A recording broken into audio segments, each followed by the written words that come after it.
Hello, magandang oras po sa lahat ng aking tagapagsubaybay sa aking channel. At meron akong bagong nakuha na natuklasan dito sa amin na merong bato na kamukha siya ng isang paa. Pero bago ko nakuha ito ay meron akong narinig na napakaraming tinig na maliliit. Kaya yung maliliit na mga tinig ay pinapakiramdaman ko kung saan banda yung mga boses nila na nagsisigawan at naglalaro yung mga maliliit na mga bata. Kaya doon sa punong kahoy ng balite o dalakit, doon ang pinakamaraming boses ng mga bata na aking narinig. Kaya nilapitan ko po yung puno ng balite. Yun, pag malapit na ako doon, biglang nawala yung boses ng mga bata. Kaya hiningi ko doon sa punong kahoy na may narinig akong boses dito ng mga bata, kung ano man ang inyong mga pakay sa akin dahil ako ang pinaparinig ninyo, ibibigay nyo na para makuha ko po yung gusto kong makuha na mga mutya na galing sa inyo, dahil alam ko po na nandito kayo dahil naririnig ko yung mga boses ninyo. At kaya nagpunta ako, at alam nyo naman kung ano akong klaseng pagkatao, dahil hindi nyo ako pinaparinig ng ganon kung hindi nyo alam ang aking pagkatao.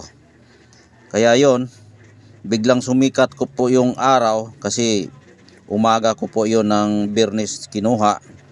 Kaya ito po ang aking nakuha doon, na nasikatan siya ng araw matapos ko po yung nakipagkausap doon sa puno ng balite.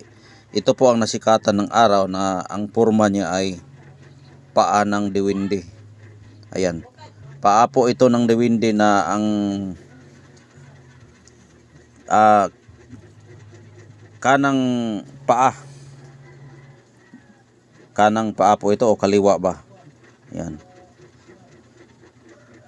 Ayan, kaliwang paa pala ito. Ayan. Paa talaga o sapatos niya. Ayan. Sapatos talaga ang porma sa kanyang bato o kanyang mutya. Ayan. Sapatos.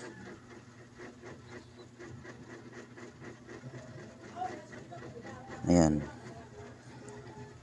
Sa nagtatanong kung ano ang bisa nito, ang bisa ng paa ng diwindi o sapatos ng diwindi na may birtod, ayan po ay isang gabay mo kapag dala mo itong kanilang sapatos. Ang mga espiritu ng diwindi o mismo yung mga diwindi ay nagsama-sama sa iyo, yung mga diwindi, dahil ang gamit nila ay nasa sayo. Kaya kung saan ka magpunta, malalaman mo ang mga paparating na mga sakuna, trahedya. Dahil kapag trahedya o sakuna ang pag-uusapan, maraming klase po yan. Maaring may mga patayan, maaring may mga disgrasya. Iyon, magpaparamdam po yan sa iyo.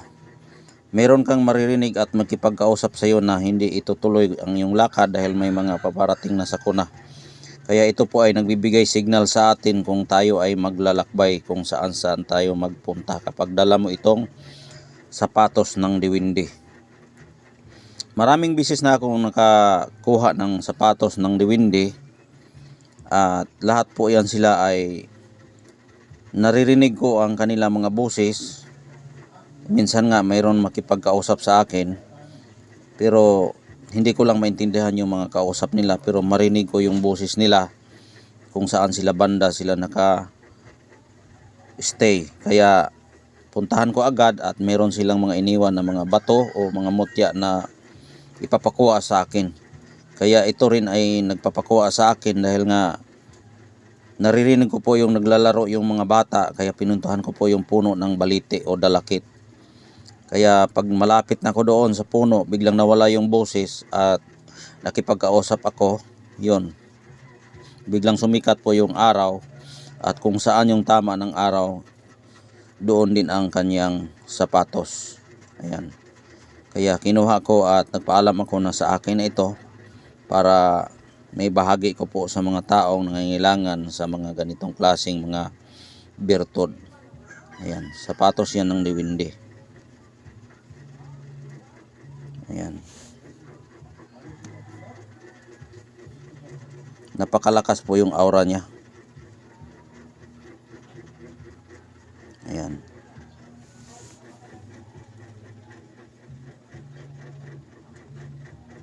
Ayun ang kanyang gamit, no?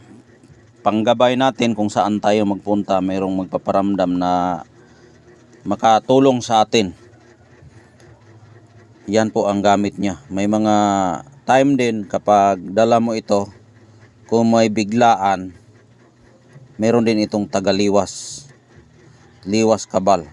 Kung sa pampaswerte naman, kapag meron ka kasing mga gabay na mga ganitong klaseng mga agimat o anting-anting, malapit yung swerte mo. Dahil ayaw ng mga Diwindi na ikaw po ay maghihirap. Kaya ito rin ay may pampaswerte. Dahil swerte po yan, dahil nga ay bihira ka lang makakita ng ganitong klaseng mga bato na may mga may-ari. Dahil ang mga may-ari nito yung hindi natin makikita, katulad ng mga Diwindi. Dahil sa kanila po itong sapatos na ito. Ang liit yung sapatos nila. Ayan. Meron nga mga sapatos na ginagawa lang nila para makapagsabi sila sa kanilang mga vlog na yan po ay sapatos ng Diwindi, pero gawa po yan ng mga grinder na kanilang kinakakat sa grinder. Pero itong sa atin ay hindi talaga yan gawa ng grinder. Dahil makikita mo talaga sa bato na siya po ay legit, dahil walang dinaanan po yan ng mga mechanism. Kaya yan po ay mga tunay na mga gamit. Ayan. Ulitin ko po, ito ay pampaswerte at pamproteksyon. Ang swerte niyan ay hihilingin mo lang sa Diwindi na hindi ka maghirap at tutulungan kanya sa iyong panghanap buhay para ikaw ay hindi maghirap. Ganun lang, makipagkausap ka lang sa bato o sa mutya para ikaw ay diringgin. Dahil nga anhin mo man yung pagdadala mo na para ka lang nagdadala na wala namang hindi ka naman makipagkausap minsan sa bato. Kailangan mo rin na makipagkausap para marinig nila kung ano yung kahilingan, kung ano yung purpose, bakit mo dinala yung kanilang sapatos. Ayan lang po ang paggamit. Balutin mo na ito ng pulang tela, pwede rin itim o pula, itim, puti. Yan po ay pwede yan dito ibalot. Dahil lahat ng tao ay hilig-hilig po yan sa kulay. Yan, napakalakas po yung aura niya. Ayaw nga magpa-video. Yun lang po ang aking masasabi. Kung halimbawa naman ay mapaibig niyo ito at kung kursunada niyo ito, tawag lang kayo sa aking number.